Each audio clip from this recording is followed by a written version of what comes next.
Hi everyone, I'm Catherine, the artist behind Bigelow Fine Arts. I'm starting a new page from Worlds of Wonder. Come color along with me. This is a great page. Each little bottle works up quickly, but still has enough space to add in little shadows and details.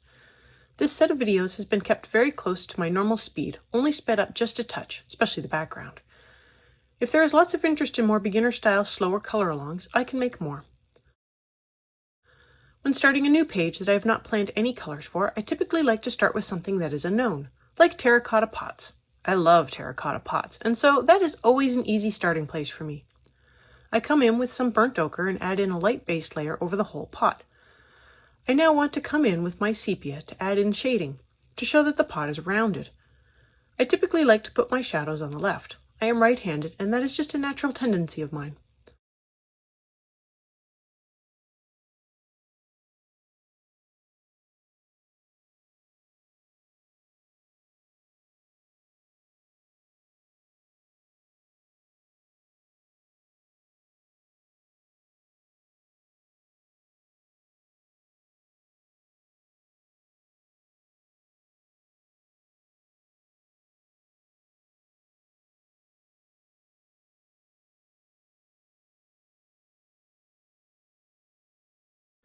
Once I have shadows blocked in, I like to come in with my darkest color and add in a layer over the sepia to blend it in better and to take the shadows out a little more.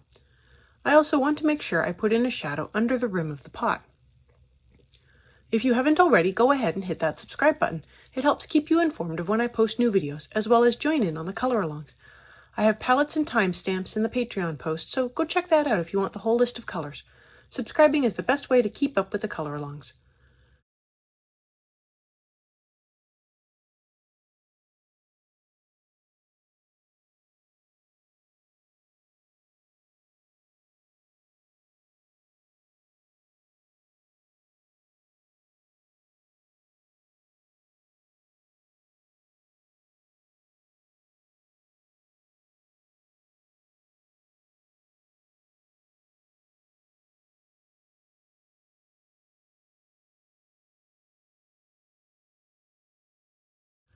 I am coming in with more burnt ochre to keep blending the colors together, and to really fill in the tooth of the paper.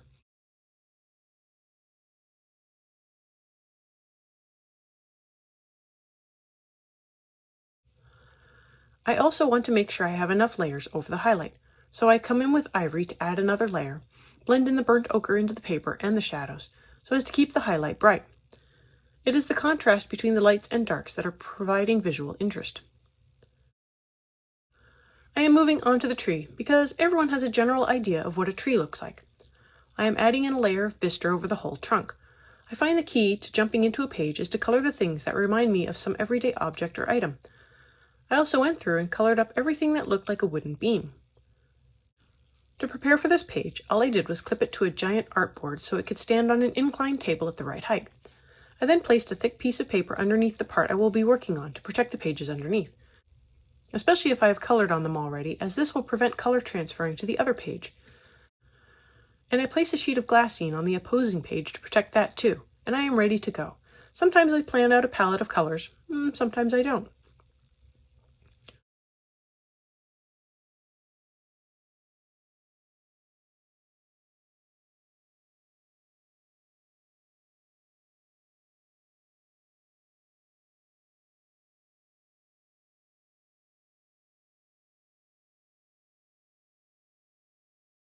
With the walnut brown, I go over any of the places I used the bistre and add in shading and a light layer to darken the bistre just a little. The bistre is too light for a wood color.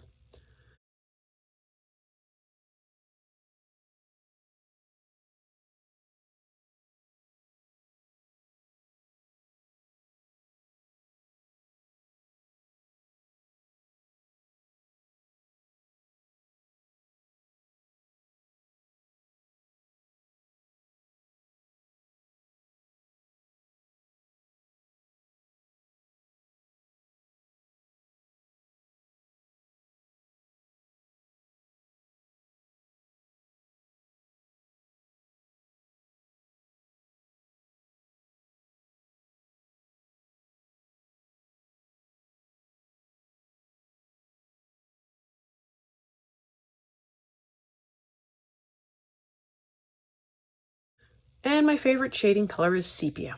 I want to go through and add in shadows to the places I think would be darkest. This is typically under overhangs or where something crosses over another object. Sometimes it helps to try to visualize the picture in 3D space.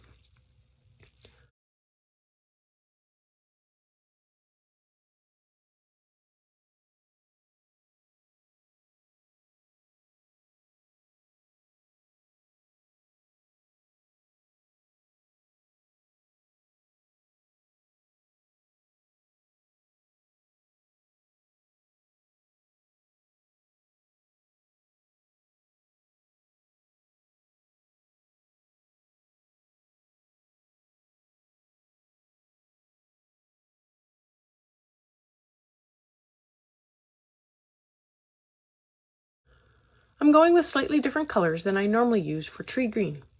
I wanted something a little muted, but still green. I'm beginning with a base layer of earth green over all the little foliage groups.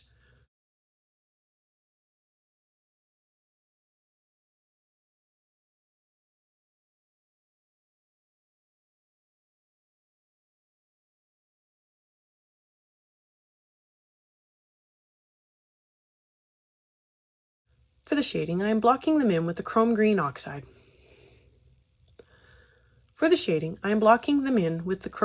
Green. It is a tree. I am not really trying to be precise about my shading. The one thing to look for is where one of the outer lines overlaps into the foliage. I always put a shadow behind that overlap.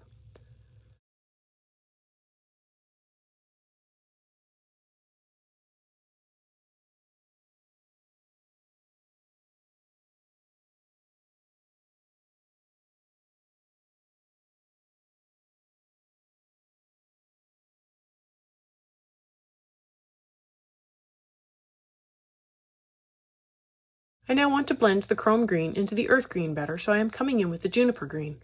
I use that to blend the edges together more.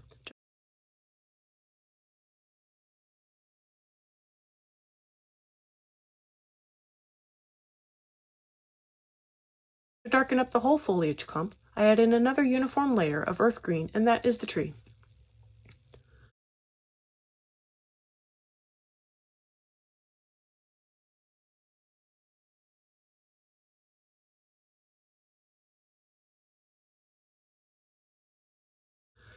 Now onto the grass and greenery in the other pot. Grass is easy. It is also green. I start with a base layer of leaf green and go light. I like to use small circles when I color, as this helps avoid some of the harsh starts and stops that going back and forth can cause.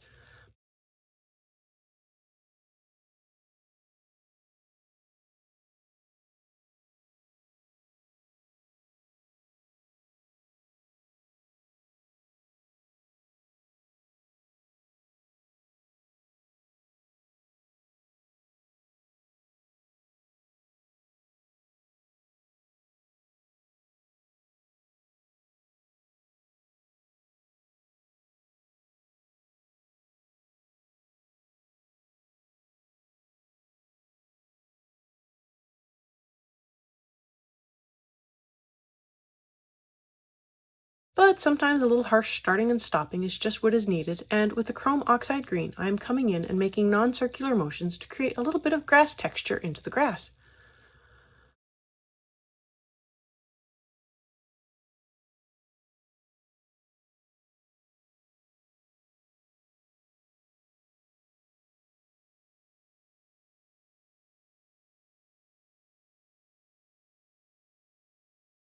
I blend in another layer of leaf green over the whole area to darken up just a little more and to fill in the tooth of the paper a little more. White dots in a sea of color is a sign that the paper is not getting filled in as much as it should be. A sharp pencil does help. I also leave some areas a touch lighter where the light from the windows would land.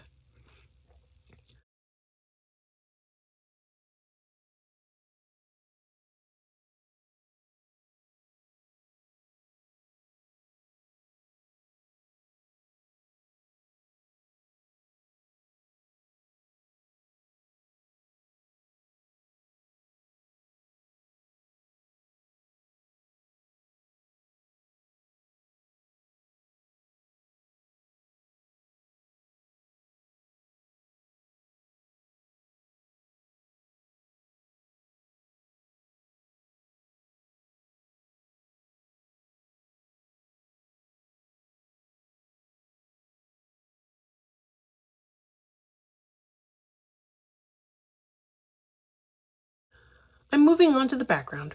I had a rough idea when I started this page that I wanted a green, blue, and clear bottle. I also thought about a brown bottle, but thankfully opted for a purple one instead. For this background, I wanted something like a dusk or dawn sky, something rich in color. So I am coming in with Delft Blue and using small circles, I am filling in the bottom of the sky. Backgrounds can take a long time, and lately I've been breaking my backgrounds up and working on them in pieces.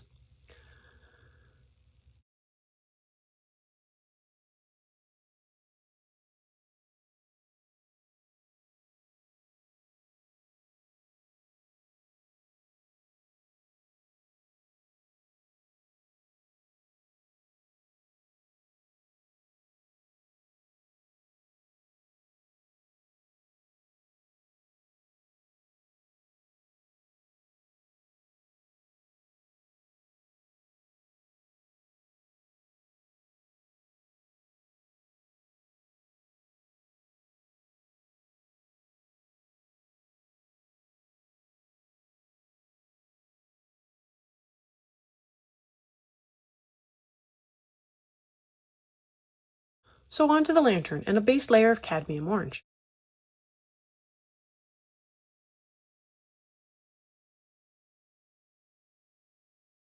I darken up the sides of the lantern with light cadmium red. This will give it a more rounded appearance.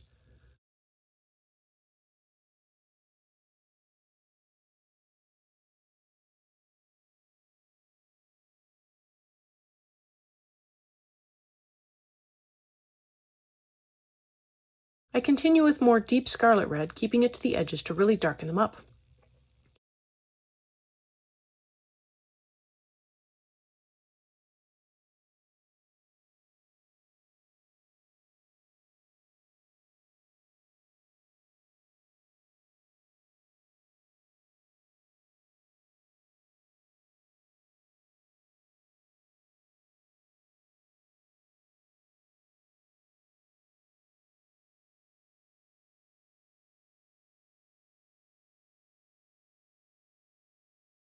I blend out the edges with more light cadmium red to make sure I don't have any harsh changes of color.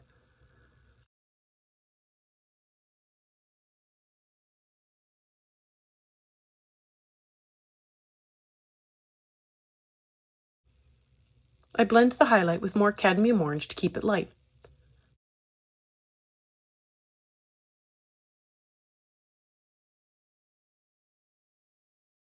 More deep scarlet red as I really want the edges to be dark.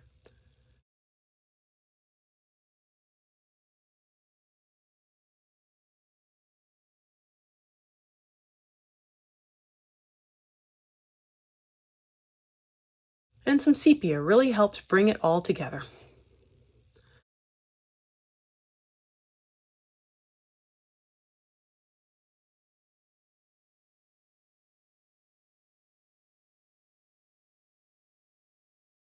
Now back to the background and the next layer of sky. I come in with mauve and try to stick with small circles, a difficult challenge when working large areas. Thankfully, the background areas for these little bottles is small. I will blend this color down into the Delft Blue to help make a richer color for the sky. If you've made it this far and have enjoyed coloring along with me or just watching this come to life, I'd appreciate it if you give me a like and subscribe to stay informed of when I post more videos. It really helps me out. Check out my blog posts on Patreon. I have a short write-up, my palettes, and a list of the chapter breaks, and they're available for everyone. If you have any questions or page requests, please leave them below or reach out to me on social media. I put a list of chapter breaks in the show notes, as well as a list of equipment I like to use. If you use any of my affiliate links, it really helps me out without costing you a thing. I post 3 times during the week, and subscribing is the best way to stay in the loop.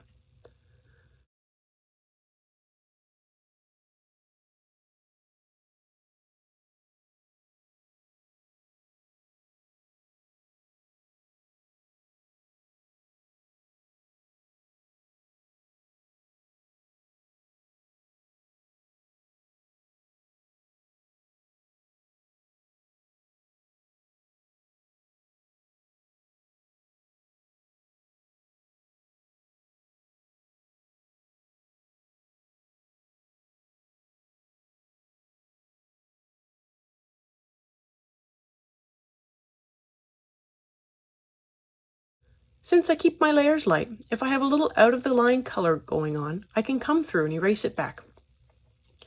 And to keep breaking up the background a little, I am now coming in with sanguine, and I'm going to work on the roof here, going for a terracotta tile effect. I put down a light base layer to give myself something to work with. This will also act as a highlight without being stark white. All of the roofs will be the same as I go through and hit them all, even the little peak decorations.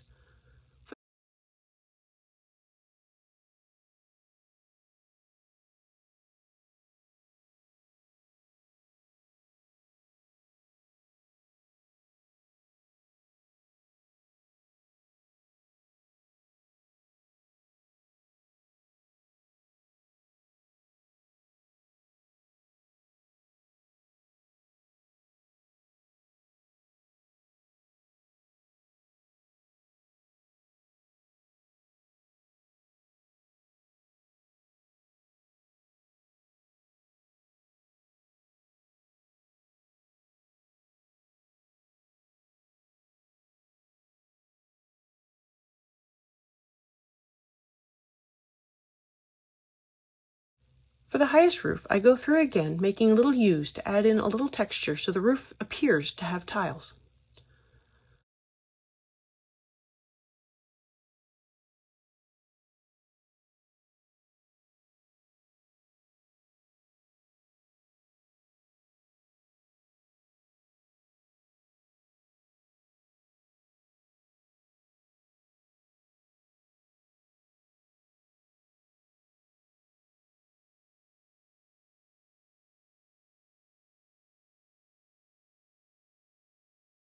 I block in my shadows with this dark terracotta. This one is much darker than the terracotta that comes with the polychromos and is a nice addition since I love doing terracotta pots. I use this to put in shadows where I think they might be.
I blend in the terracotta using burnt ochre, using it to soften up the edges and feather out the shadows a little more into the sanguine.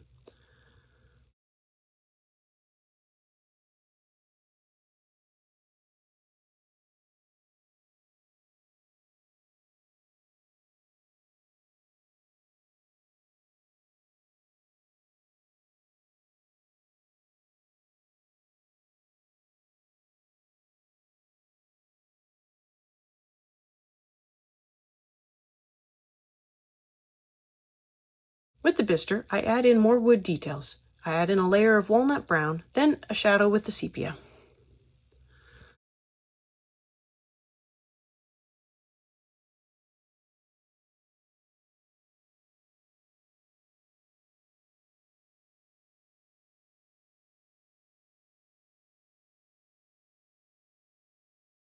More background, and the next layer is manganese violet, and we'll work up the next quarter of the sky as well as blending down into the bottom half of the already dark sky to enrich the color even more. Blending all the colors together does help a little with the color transitions. They are less noticeable.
More wood, and I begin with bistre.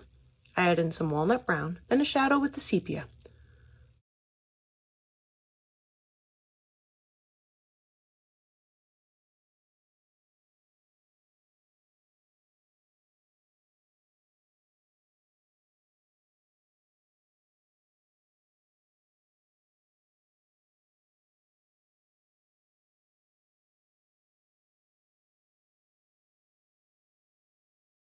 The large banners are next. I am just going with more red. I wasn't sure what color to go with, so I just made it red. I am coming in with a layer of light cadmium red over the whole banner.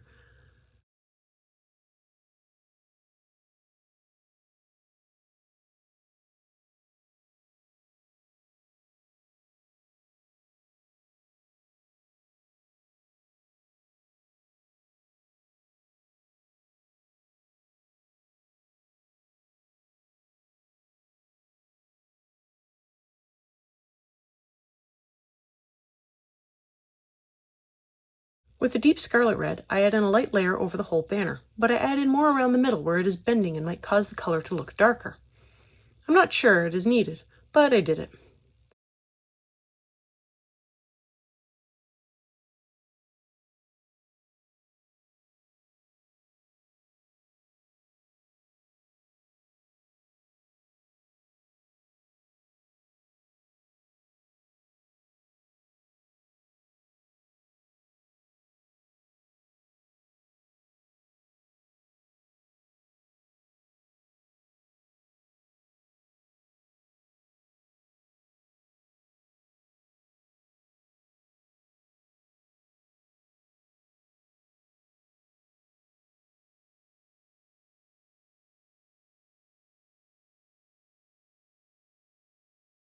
I blend that in with more light cadmium red to soften up the edges where I stopped with the scarlet.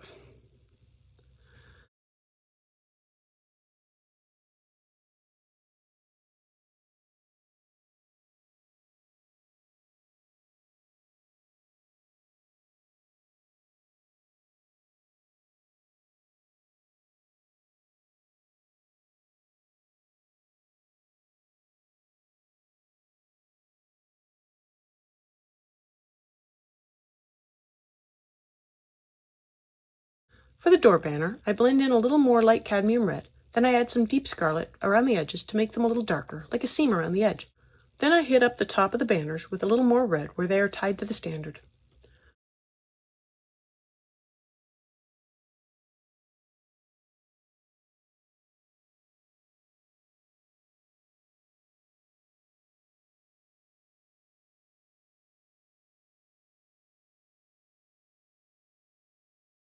The final layer of sky is topped off with crimson.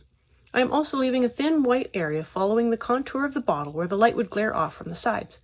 I lightly sketched them in with a pencil earlier, but only now that there is color around it is it visible. I am stopping here. I do blend this color all the way down, and I will continue on with this bottle next time. Thanks for joining me on this bottle today. Let me know below or on social media if you colored along. I'd love to know how you did. I want to thank you all so much for coming along and joining in with me on this coloring journey. I appreciate all my subscribers and look forward to more of you joining in and coloring along with me. Please like, share, and subscribe to help that happen. Until next time, happy coloring!